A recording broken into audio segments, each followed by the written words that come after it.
E o 5p, será que é mais bonitinho ainda? Também tem forma de halteres, mas também não é exatamente forma de halter.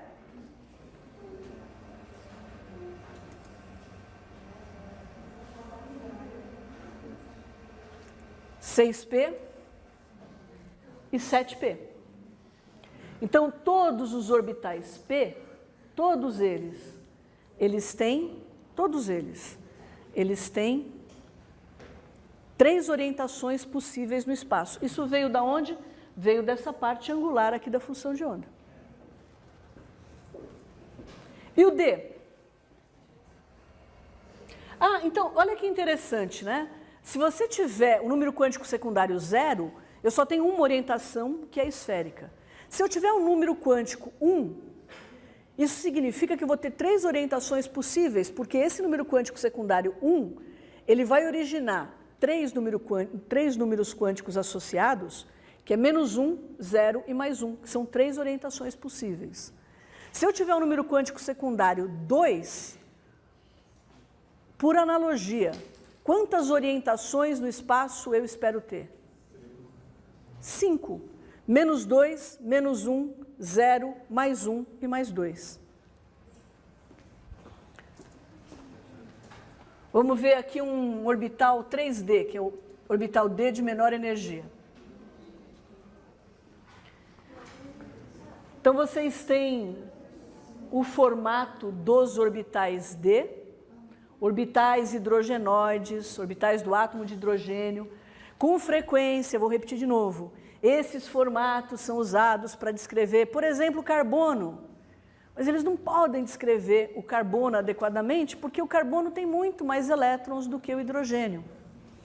É uma apropriação que nós fazemos dos orbitais hidrogenoides, dos orbitais de um só elétron. Vamos ver o 4D?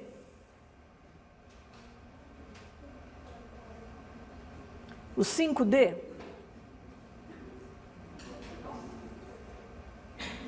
O 6D? O 7D?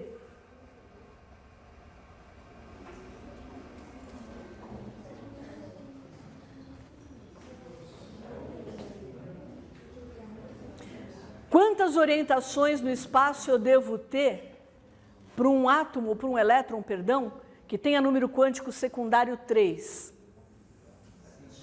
7. É -3, -2, -1, 0, 1, 2, 3.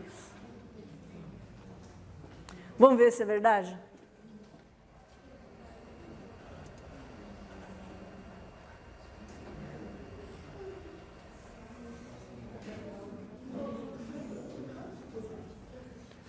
Um, 2, 3, 4, 5, 6, 7. Sim, e esse é o orbital F de menor energia.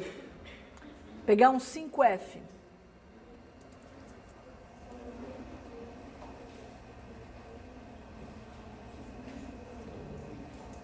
Um 6F. Um 7F.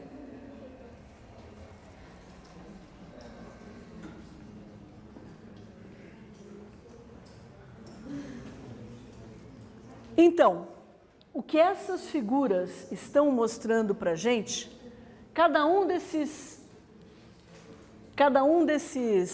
orbitais, a princípio, cada um deles tem a mesma energia, mas tem diferentes orientações no espaço. Para nós, nesse ponto de química geral, dificilmente a gente vai falar de orbital D. Normalmente, nós nos concentramos nos orbitais S e nos orbitais P, porque nós trabalhamos muito com os elementos aqui, do segundo período, carbono, nitrogênio, oxigênio, né? Cada um desses orbitais pode comportar, no máximo, 2 elétrons. Tá certo? Um vai ter spin mais meio e outro vai ter spin menos meio. O que é spin? É um momento magnético que é intrínseco ao elétron. Nós vamos falar de hibridização na aula de amanhã, mas eu queria mostrar para vocês ligações sigma e ligações π. A partir do momento que eu conheço o formato dos orbitais atômicos, como que esses orbitais atômicos interagem para permitir que uma ligação covalente se estabeleça? Vamos ver?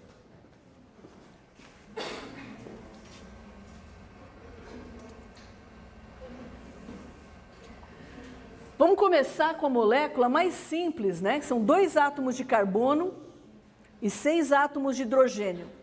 Só tenho ligações simples. Esse site é o mesmo site que nós vimos o VSPR, tá? Então, essa é a fórmula estrutural plana. Nós estamos representando por tracinhos, como nós fizemos na estrutura de Lewis, nós estamos representando por tracinho os pares eletrônicos compartilhados entre o hidrogênio e o carbono. Mas como é que é feito esse compartilhamento?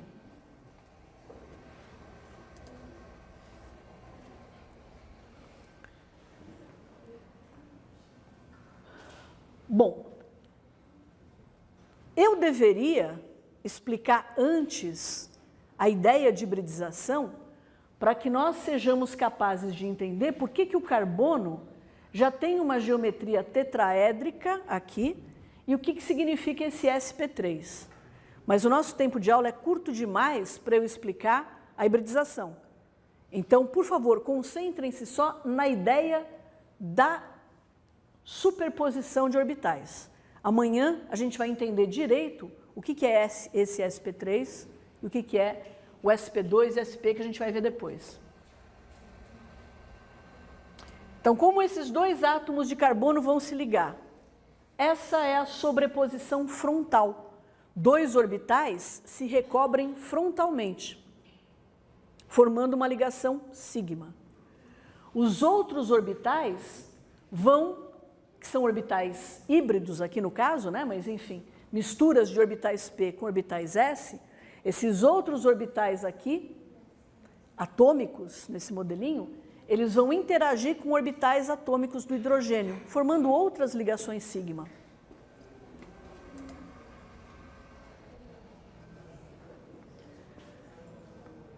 Átomos de hidrogênio, recobrimento.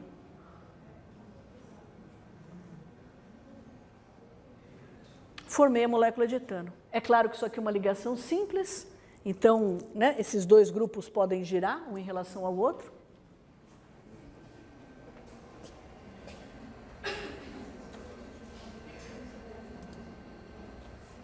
Então, a ligação química sigma envolve a sobreposição frontal dos orbitais.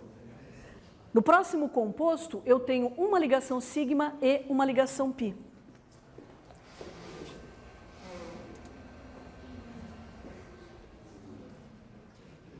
De novo, a fórmula estrutural plana, como nós a representamos nas estruturas de Lewis, fala. É diferente, chama ligação π. A gente vai ver um exemplo agora. Você vai ver, aí se você não entender, você me pergunta, tá? Então, eu tenho para cada átomo de carbono, eu tenho, no etano, o carbono só fazia ligações simples. Ele só fazia ligações simples. Agora, ele faz uma ligação dupla e 2 ligações simples. É claro que aqui são ligações sigmas, recobrimento frontal. Mas e aqui? O que eu tenho aqui? Uma, eu sei que é frontal. Como é que é a outra? Então, no carbono, que tem ligação dupla, os orbitais são diferentes, como vocês vão ver. O arranjo é diferente, é trigonal plano. Porque eu estou usando um número diferente de orbitais p. Quando eu descrevi o etano, eu falei que a hibridização era sp3. Isso quer dizer que eu misturei um orbital s com 3 orbitais p. Aqui é sp2. Eu estou misturando um orbital s com 2 orbitais p. Cadê o outro orbital p? Está lá. Ele só não sofreu hibridização, ele não participou da hibridização. Ele está aqui assim, ó, P, P. Vamos fazer o overlapping. Primeiro a ligação sigma.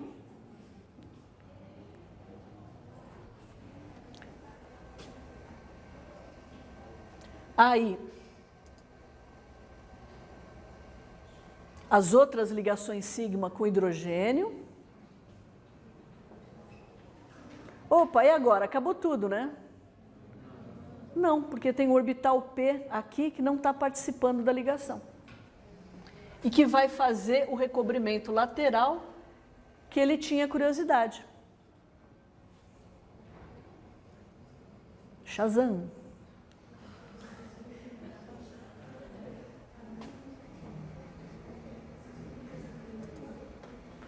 Achou!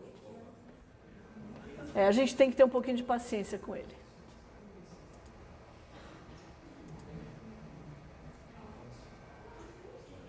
De novo.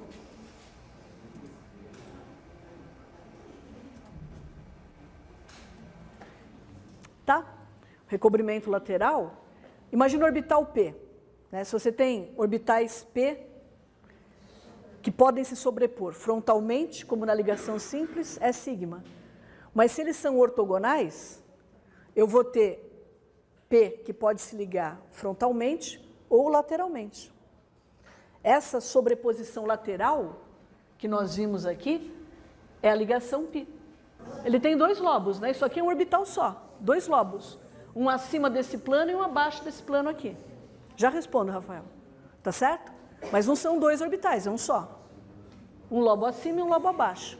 Eles vão formar uma ligação sigma, gerando dois lobos também, um acima do plano da ligação e um abaixo. Mas não são duas ligações diferentes, é uma só. Fala, Rafael, desculpa.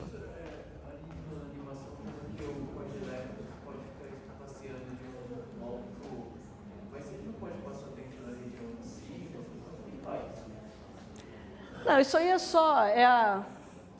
São os problemas que decorrem da representação como uma onda, né? Você tem um plano nodal, mas os elétrons eles vão ter probabilidade de estar igualmente nesses dois planos. Se você imaginar o elétron como uma bolinha presa nessas zonas, realmente você vai ter dificuldade. Ó, finalmente, o acetileno ele tem um outro tipo de hibridização. Então, hibridização é o assunto da nossa aula de amanhã, no começo da aula. No acetileno, eu tenho uma ligação tripla entre os carbonos. Isso quer dizer que uma vai ser sigma e duas vão ser π. Só que se eu tenho uma molécula linear, como essa aqui, eu não posso ter orbitais híbridos que tenham simetria trigonal plana. Então, esse híbrido aqui é diferente.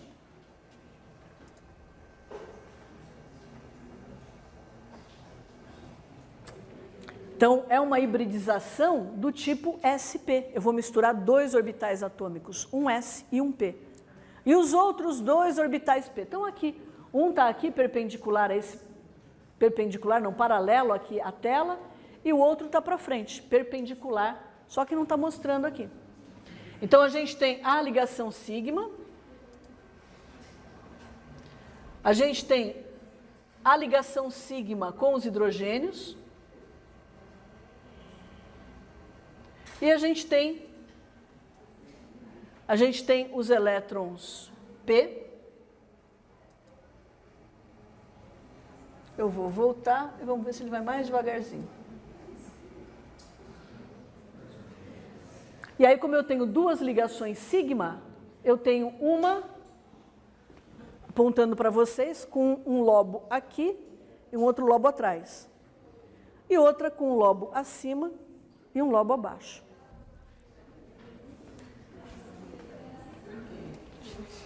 Mas são só duas ligações π.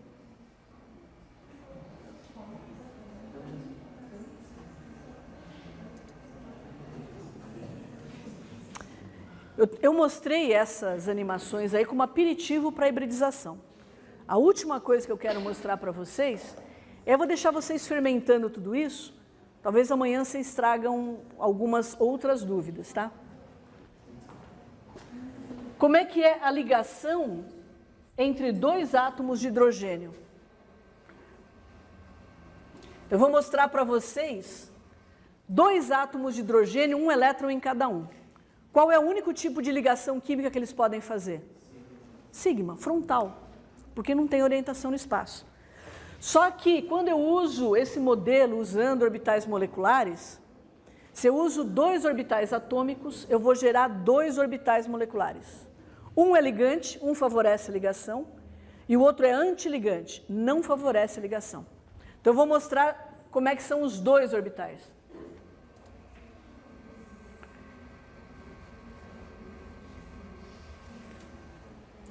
Essa é a ligação química acontecendo entre dois átomos de hidrogênio. Se vocês fossem olhar o formato de um orbital, né, ligante, era isso que vocês iam ver. Elétrons sendo compartilhados pelos dois núcleos. Como é que vocês acham que é o antiligante? Vocês acham que vai ter elétron entre os dois núcleos do átomo de hidrogênio, no antiligante?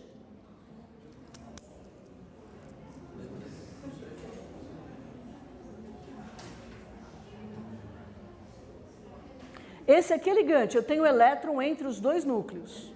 No antiligante, eu obviamente não posso ter elétron entre os dois núcleos. Por isso que é antiligante, não tem compartilhamento de elétron. Vamos ver o sigma. Esse aqui é o antiligante. Opa, repeliu. Esse é o formato do orbital sigma antiligante da molécula de hidrogênio. Então, para eu formar a molécula de hidrogênio, eu vou formar através de uma ligação sigma. Se eu uso a descrição quântica, eu não vou formar só o orbital ligante, eu vou formar também um orbital antiligante. Esse orbital antiligante, ele pode estar preenchido ou não. No caso do hidrogênio, da molécula de hidrogênio, ele não vai estar preenchido. Só mais um exemplo para a gente acabar essa parte, partir para os exercícios. Vamos ver um sigma envolvendo o orbital P. A molécula de nitrogênio, né, o dinitrogênio, esse aqui é o jeito do orbital sigma formado por orbitais P.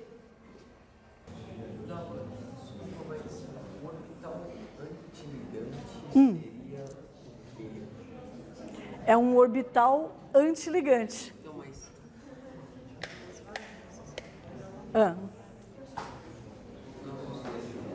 Não, eu entendi a sua pergunta, mas